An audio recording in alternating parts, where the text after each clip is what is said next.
السلام علیکم، میں سمیہ باغبان آج علامہ اقبال کی تصنیف بال جبریل سے چھٹی غزل اور اس کی تشریح پیش کرتی ہوں۔ پہلا شعر: پریشاں ہو کہ میری خاک آخر دل نہ بن جائے، پریشاں ہو کہ میری خاک آخر دل نہ بن جائے، جو مشکل اب ہے یا رب پھر وہی مشکل نہ بن جائے۔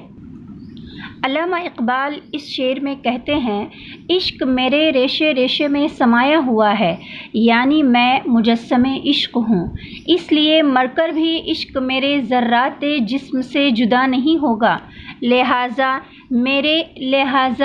میری خاک پھر دل کی صورت اختیار کر لے گی، اور دل چونکہ مرکز عشق ہے اس لیے میں پھر عشق میں مبتلا ہو جاؤں گا، یعنی جس مصیبت میں اب گرفتار ہوں مرنے کے بعد بھی اس سے رہائی نہیں ملے گی، اس لیے کہتے ہیں جو مشکل اب ہے یا رب پھر وہی مشکل نہ بن جائے۔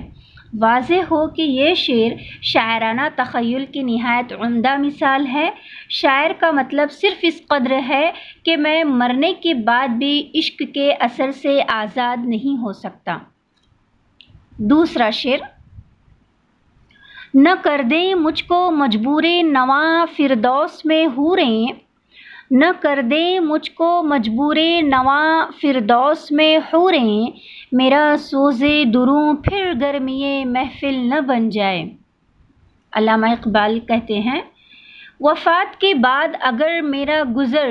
جنت الفردوس میں ہو گیا تو حوریں یقیناً میری طرف ملتفت ہوں گی، لیکن میں عاشق صادق ہوں، ان کو دیکھ کر مجھے اپنا محبوب یاد آئے گا اور میں اس کی یاد میں آہ و نالہ پر مجبور ہو جاؤں گا، اس لیے مجھے اندیشہ ہے کہ میرا سوز دروں کی بدولت جنت میں بھی وہی ہنگامہ برپا ہوگا جو اس دنیا میں برپا ہے۔ تیسرا شعر: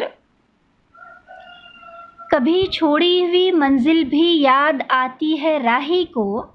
کبھی چھوڑی ہوئی منزل بھی یاد آتی ہے راہی کو، کھٹک سی ہے جو سینے میں غم منزل نہ بن جائے۔ اس شعر کا مطلب ہے، محبت میں ایسا بھی ہوتا ہے کہ عاشق اپنے محبوب کی تلاش میں نکلتا ہے اور جہاں اس کے محبوب نے قیام کیا تھا وہ بھی اسی منزل میں قیام کرتا ہے، پھر وہ اس کی تلاش میں آگے چلتا ہے تو کبھی وہ چھوڑی ہوئی منزل اسے یاد آتی ہے اور منزل کی یاد دوران صحرا نوردی میں اسے بے چین کر دیتی ہے۔ اس لیے شاعر کہتے ہیں،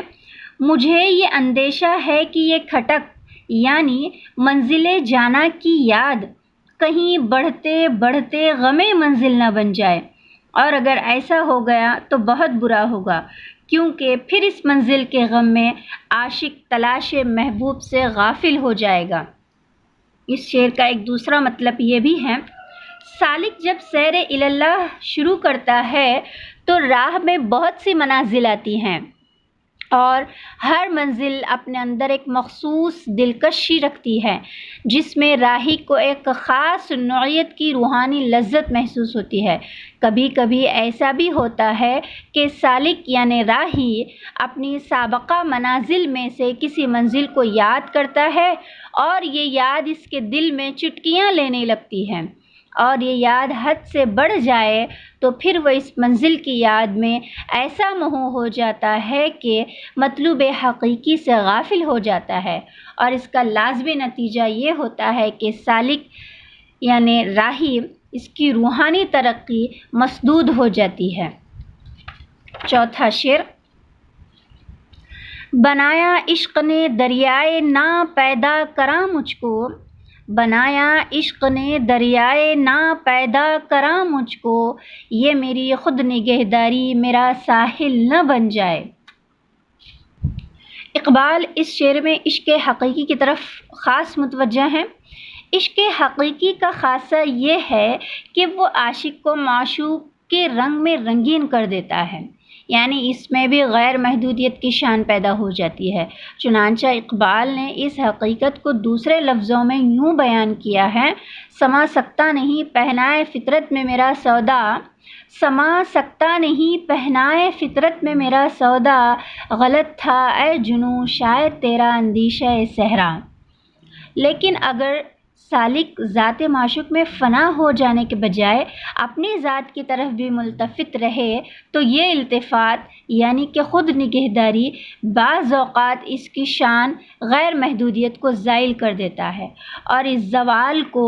علامہ اقبال نے ساحل سے تعبیر کیا ہے، یعنی عشق تو انسان کو دریائے بے کراں بنانا چاہتا ہے، لیکن اگر عشق اپنی ذات کا تصور بھی باقی رکھے تو پھر یہ دریا بے کراں نہیں ہو سکتا، اسی کا تصور ذات اس کے لیے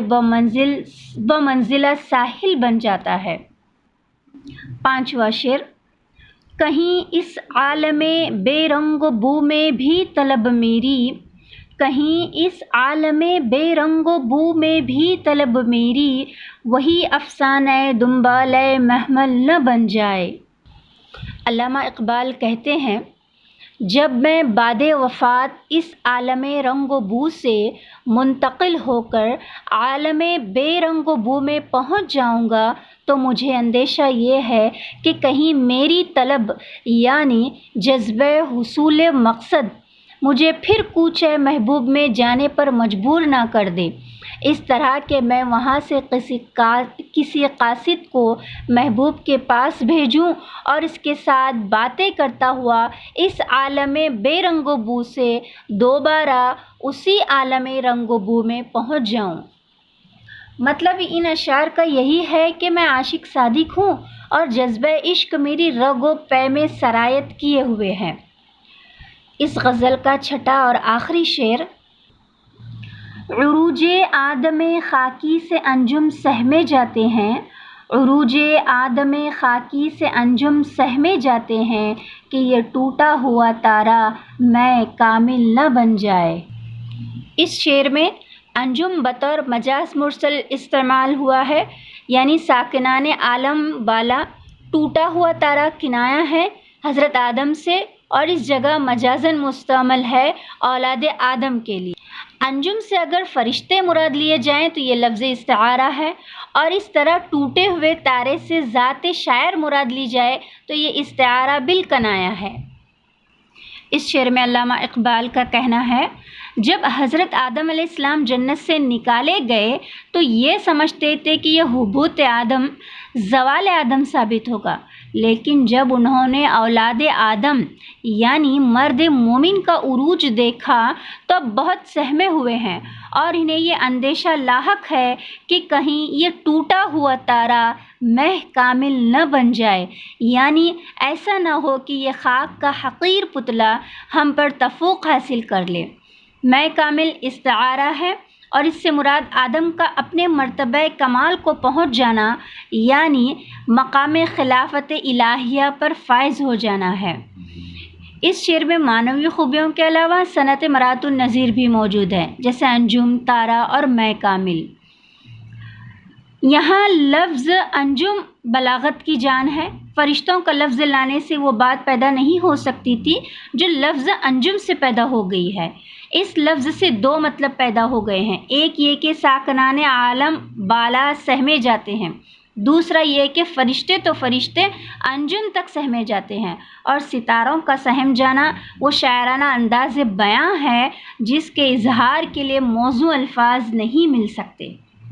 علامہ اقبال کی یہ غزل مسلسل ہے، اور اول سے آخر تک اقبال نے ہر شعر میں ایک خاص اندیشے کا اظہار کیا ہے، یعنی پوری غزل اندیشہ ہائے گوناگوں سے لبریز ہے۔ اقبال اپنی قوت تخیل کے زور سے عاشقانہ زندگی کے مختلف امکانات اشعار میں نظر کیے ہیں، اس لیے ہم کہہ سکتے ہیں کہ یہ غزل اقبال کی قوت تخیل کی نہایت دلکش مثال ہے۔